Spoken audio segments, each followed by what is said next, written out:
Sa ibang balita, tinitiyak ng DTI na walang mangyayaring taas presyo ng mga pangunahing bilihin sa mga susunod na araw hanggang April 16. Pero paano ang presyuhan pagkatapos ng petsang yan? Alamin sa pagtutok ni JP Soriano. Hindi naman daw ito panic buying, pero talagang pang 3 linggong supply kung mamili si Mila sa supermarket na ito sa Quezon City. Sa gitna ng pag-alagwa ng presyo ng langis, sana raw ay di rin magtaas ang presyo ng mga basic goods gaya ng kape, asukal, delata at mantika.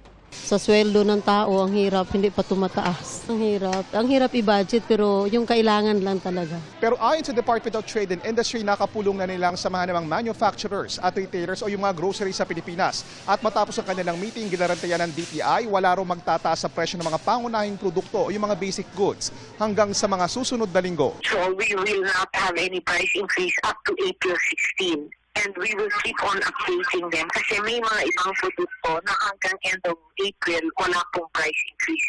Ayon kay Trade Secretary Cristina Roque, tiniyak ng mga manufacturer at retailer na may sapat na mga pangunahing bilihin tulad ng sardinas, corned beef, cup noodles, bottled water, kape, gatas, ilang dairy products at kandila. Pero dahil walang katiyakan kung hanggang kailan ang krisis sa Middle East, posible bang tumaas ang presyo ng mga bilihin pagkatapos ng April 16? We will update. Titingnan natin ulit because weekly po ang usap namin with the manufacturers. Sa Mayo o Hunyo naman, posibleng tumaas ang presyo ng gulay at ibang agricultural products ayon sa Department of Agriculture.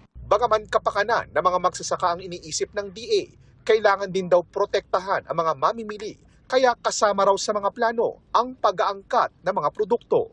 Palagi naman ikinukonsidera ang importasyon para i-tame ang inflation.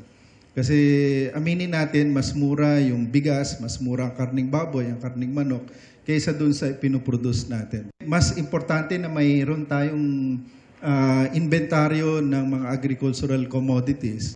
Nagbabadya ring tumaas ang presyo ng manok at baboy dahil sa mas mahal na imported feeds. Apektado kasi ang produksyon ng feeds dahil sa mataas na presyo ng krudo. Maging ang presyo ng isda, posible ring tumaas, sabi ng DA, dahil mas kakaunti ang mga nangingisda dahil pa rin sa mahal ng krudo.